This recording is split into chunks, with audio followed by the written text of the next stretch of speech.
Hello everyone, this is Jeremiah Riggins.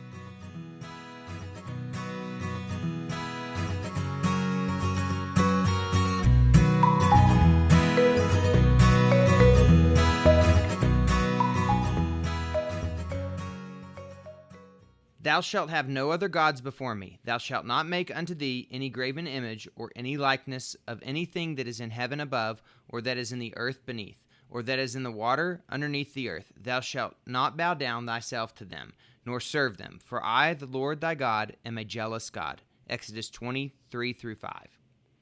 I'm always interested by the idea of multiple gods and idols. When we look at ancient times, many religions had a god for everything. There was a god for a good harvest. There was a god for good rains. There was a god for good health. If there was something in your life that needed done, there was a god to sacrifice to. It seems to me that in ancient times, idols served as a focus for alleviating our anxieties. It gave people a sense of control over a world that probably felt uncontrollable and dangerous. I imagine how these gods came to be was if something bad would happen, then a new god would be created to make sure that it never happened again. There was no need to feel anxiety. We just created a new god to solve the problem. This week I've been thinking about how this pattern of idols still plays out in our modern lives. When I get nervous or anxious about something, rather than turning to God and His plan, I turn to some idol of my life that alleviates my anxiety. So what are some of the idols that we have in our lives? For me, I have idols of control, intelligence, rationality, etc. Oftentimes when I run into a problem, rather than stopping and looking for God's answer to the problem, I turn to my own ability to solve that problem. I read everything I can find on the topic. Then I think about the problem without ceasing. Then when I can't solve the problem, I blame myself for failure. I seek to resolve my own anxiety by worshiping the idol of my rationality. Then when it doesn't work, I have only myself to blame. I am in control. How would life be different if every problem or issue that I bumped into, I went to Jesus with it first instead of one of the idols in my life? There are two things that I think would happen. First, when we take our problems to God, it gives Him a chance to fulfill His promises. We're able to see that He is good to us and that His plans always work out. Only through interaction can we build relationship. If we go back to our idol to solve it, then that is what we worship. O taste and see that the Lord is good. Blessed is the man that trusteth in Him. Psalms 34:8. The second thing is that when we take things to God, it becomes His to make work. Yes, we still have to do what He tells us, but He is responsible for making it work. It always amazes me that when I turn things over to God, I don't struggle with anxiety and depression as much. There is no fear in love, but perfect love casteth out fear, because fear hath torment. He that feareth is not made perfect in love. 1 John 4:18. So if you're struggling with episodic depression, anxiety, addiction, family conflict, it is likely because we have idols in our lives. Things that we go to in order to take care of our problems rather than going to God. If you want peace in your life, you have to go to God, not those idols. Thy graven images also will I cut off, and thy standing images out of the midst of thee, and thou shalt no more worship the work of thine hands. Micah 5:13.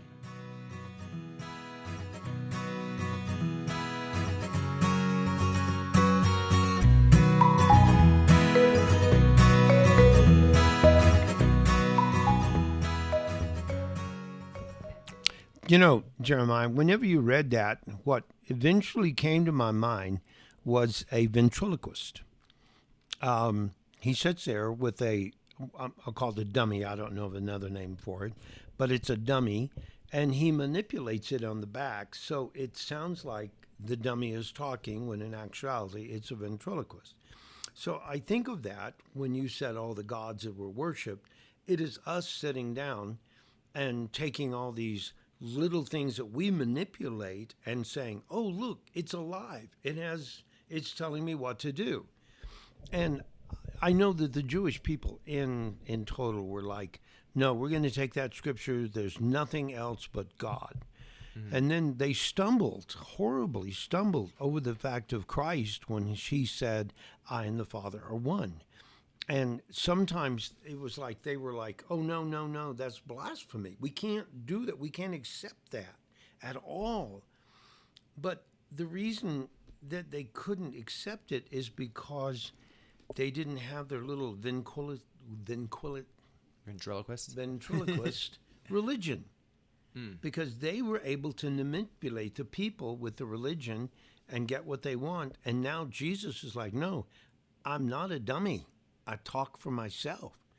I am alive. God doesn't want you to set up an innate object to worship, but he wants you to worship me, which would demand a relationship. So how do we bring that relationship of Christ into play when we are wanting to control? Yeah, that's a good question. The first thing that comes to my mind when you talk about how do we bring that relationship in, and this is going to sound, you're going to have to elaborate on this because this is kind of new territory for me to some extent, but I think the first one is there has to be want. I think to have a relationship, we have to want to have a relationship. So it kind of boils down to, do you want a relationship because it's the law of the Bible and what the Bible commands, or do you want a relationship because you have a desire to understand who that person is better? An arranged marriage versus something that you're seeking. And so the first thing that runs across my head is you have to actually want a relationship. Do you think that the Pharisees in that day and time, and modern day Pharisees like us, realize that accepting Christ, like you said in your blog, is giving up control? And that may scare us to death if we are the kind of people that are petrified unless we think we're in control. Yeah, for sure. And I think something about God is God's consistent, but we don't always understand his consistency. And so, Jesus said, I and the Father are one. And basically what he was saying is that God's thoughts are my thoughts, is what he was saying. I'm thinking what God's thinking. We think the same thing. But I think we're a long way. Most of us are a very long way away from being able to do that. So we want to put God in this nice little box where everything is action, reaction, and predictable. And unfortunately, there's parts of God, his nature is predictable, I think, to an extent, but God's not always predictable. No, well, Jesus wasn't always predictable. Like when Mary Magdalene was taken, and they're like, aren't you going to fulfill the law of Moses? And he says, well, if you understood the meaning of the law, you would know that number one, I can do what I choose to do, because law did not exclude grace or mercy. But, the thing about it is, people, when Jesus said, again, the Father and I are one, they weren't just rejecting Jesus, they were rejecting God. I mean, they said they worshiped him, but they were rejecting him. Maybe because to have a friend, you have to have things in common. And I don't know what they had in common with Jesus. I think in his life they had very little in common with him. Yeah. I would agree with that. Yep. Well, and I think, like you said, there's a desire for control, predictability, that kind of thing in life, and religion and even denomination to a certain extent seeks to put boundaries on things. That's really what it's about, is what are the outer limits? What can you do, not do? What's the boundaries of that? But it speaks very little of that relationship. And again, relationship isn't something we can always control. I'm not sure anybody could have just stepped up with Mary Magdalene and said she needs grace or she doesn't need grace. That's like a difficult decision to make, but he did that, and I think you have to be in union with God to be able to make those decisions instead of just applying everything by the book. It amazed me when I was growing up, and I grew up Assembly of God, and there was a Baptist church down the way. And then there was a Methodist church down the other way. And we used to always rail at the Baptists because they believed in dancing. Okay. Now, you realize that is not scriptural. It's not biblical in the Bible to dance or not to dance. Miriam danced before the Lord. David danced before the Lord. Okay. And then the Methodists, we were like, oh my God, they drink beer. Oh my God, they're out of God. And yet the Bible says, have a little wine for thy stomach's sake, but don't overdo it. Don't be drunk. Mm-hmm. So we had to find something beyond the Bible in order to give us clarity, distinction. And somehow I think we still do that as individuals, is that we want to find something beyond the Bible that we control, but everything that we control in actuality is out of control. Mm-hmm. So yeah, and it's one of those situations where the answer is easy, but the walk is difficult, because ultimately, when we look at the structure of things, it's concerning when people want rules and laws and everything, because rules and laws necessitate that somebody enforce those, because they're not rules and laws unless people enforce them. Otherwise, people, that was always the motto in the VA: nothing gets done unless you check on it. And so you have to enforce rules and laws. But how would Christianity be different if everybody tried to have a relationship with God and followed and did what they thought was right inside of that relationship? How much different would Christianity be if we followed it that way? Well, if we love ourselves, as you said, love thy neighbor as thyself, the second commandment, that would be great. But if we started putting regulations and rules on it, that's where pride begins. Because once I have a rule and I abide by the rule, then I think, well, what a wonderful person I am. I'm a rule follower, which that's not the case. You have rules and you have relationships.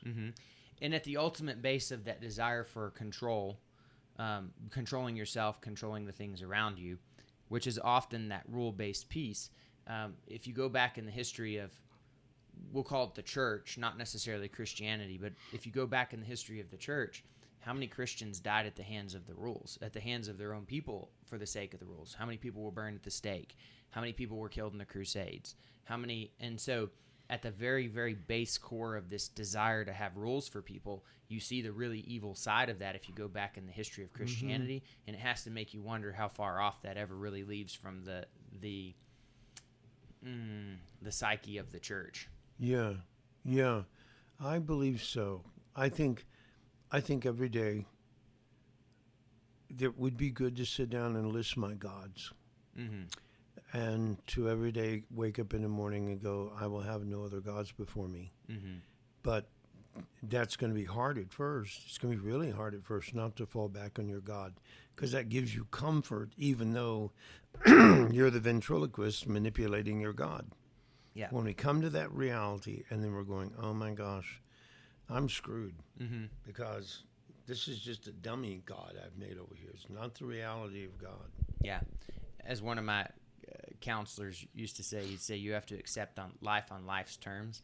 And for those of us who are given into having gods, addictions, things like that, living life on life's terms and growing up is really, really, really hard. It's not an easy thing to do. No, it's not. A continuous walk. It's a walk. It's not an experience. It's a walk. When you hear the gun go off, it's the start of the race. But it's not over till it's over. Well, and we have to have faith, too, inside of all of that. We have to have faith that a good master has a nice, loud voice. So you can either listen and get it right, or you can just keep circling back around, but he's going to give you every opportunity to hear it. Yeah. You're not going to falter for not hearing. No, only not doing it. Great. Well, good. I think that if we can say things that, like you said, are two things, one biblical and one practical, then that helps people who really want to be different to be different. Yeah. The biblical without the practical, it's like finding blackberries on our plants and there's thorns all over. Thanks, Bear. Thanks, Appreciate Paul. it very much.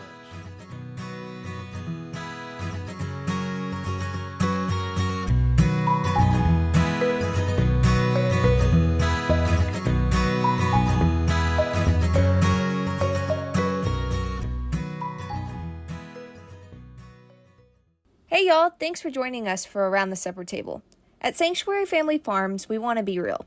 Whether that's through our blogs, daily verses, or even Nana's recipes, we want to share the messages that God has laid on each of our hearts. If you liked what you heard today or want to get in touch with us, you can find us on Facebook and YouTube at Sanctuary Family Farms or our website at www.sanctuaryfamilyfarms.com. where we share our recipes and blogs. We can't wait for you to join us again for next week's episode.